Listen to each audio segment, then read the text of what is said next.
Good morning, Montessori friends. I hope this finds you healthy and happy and enjoying your extra time at home.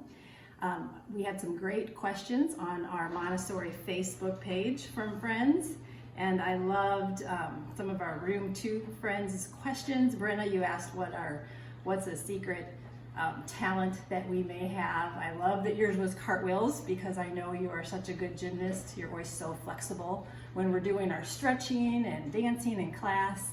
And I guess one of mine would be playing the piano. Isabel asked what we like to do when we're home. I like to exercise every day. I like to either take runs or walks every day, one or the other.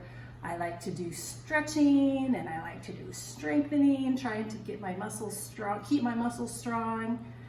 Maybe you have some little weights that you can use or something like that. So I hope you're all doing exercise at home too. I also like to cook. After raising 4 boys, I've done a lot of cooking through the years, and with 2 at home now, I'm back into doing cooking every day. So that's something I like to do in my spare time. I love music. I love to listen to music, play the piano.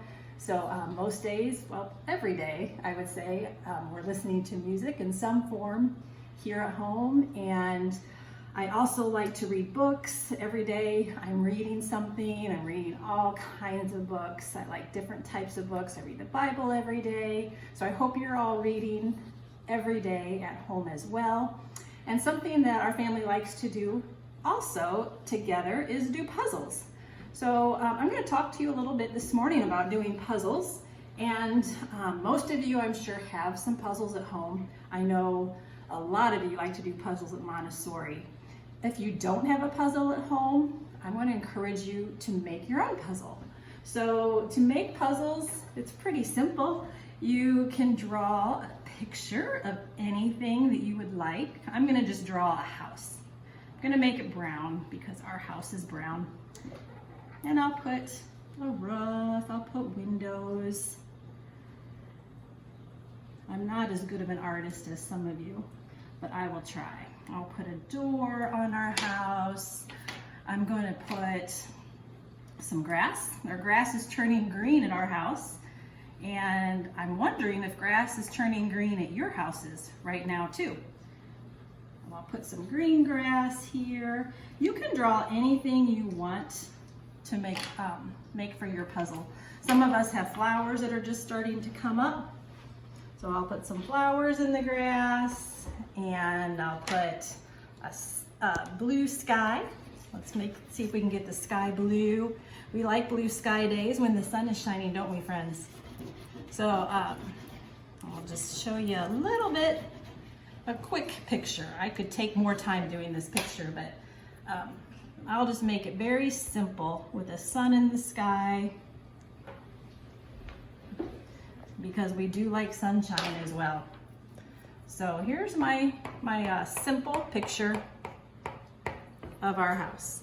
And in order to make a puzzle, after you do your picture, you can decide how many pieces you would like to cut it into. I'll just start cutting and let's see how many pieces my puzzle has.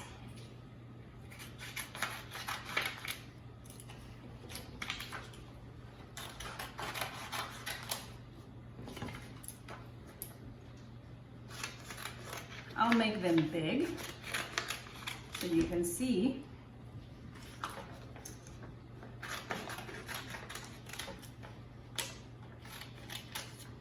And there's all my pieces. You can even mix them up if you want to make it harder after you cut all your pieces. But basically, draw a picture, cut it up into pieces, shuffle your pieces around, and then just try to put it back together. So I guess to make it a little more hard for you, I will do that.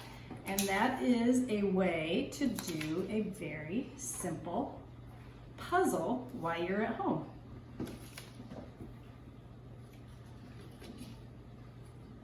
Puzzles are fun, puzzles are challenging.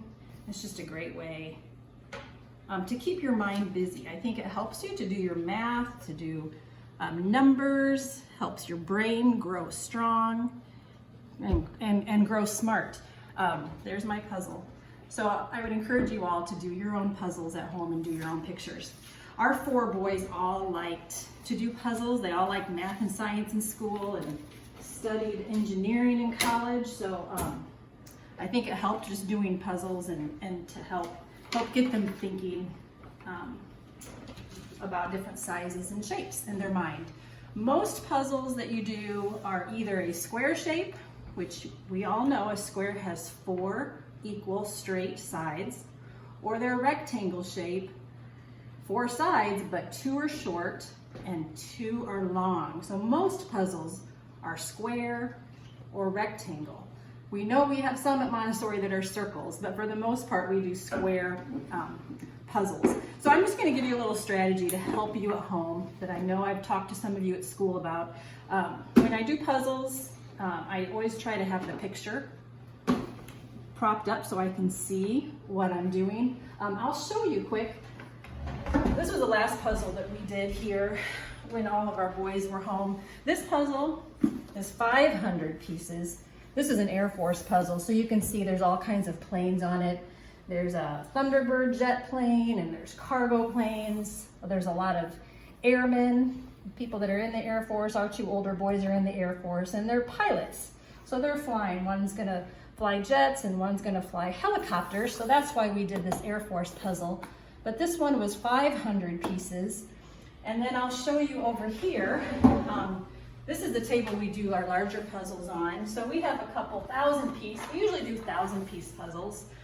One of the last ones we did was this Norway, Puzzle of Norway, which was challenging. It actually has a different language, Norwegian, on it. One of our sons brought that home from Norway. So we just recently did that puzzle, and we're gonna do this puzzle next.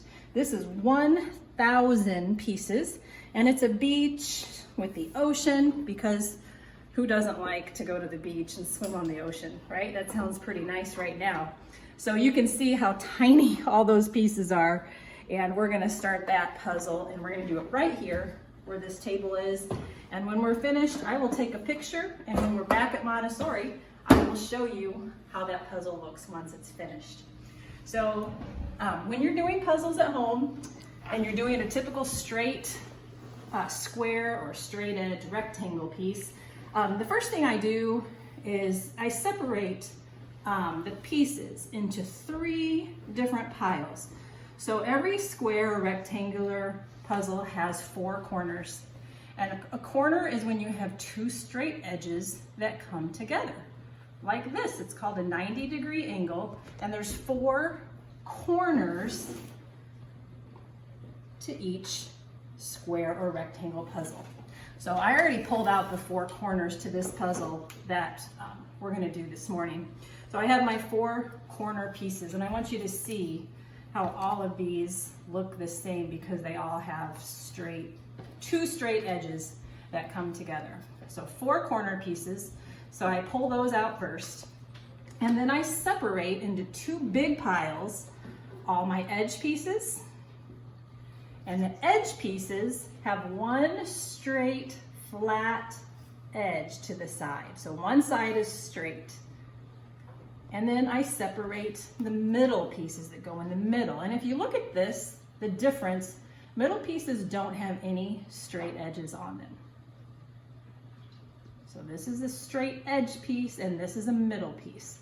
So I've already started my piles here. I have my 4 corners and I have some edge pieces already started. So you can see how these, when you line them up, how it makes a straight, flat edge, okay? So that's how I start a puzzle, is just by organizing my pieces like that. And then I have all the middle pieces in another pile, and they don't have any straight edges on them. So these are all the middle pieces. So I'm gonna finish sorting, and then I'm gonna show you, once we get the corners laid out, the next step. Okay friends, so we did the 4 corners and we took all the straight edge pieces, and you can see we have the whole outside of our puzzle done. So now is the fun part. We get to do all the inside pieces, and we're gonna start just basically by looking at the picture now and just trying to fill in all the pieces that match. So we'll get started here on the center pieces, the middle pieces next.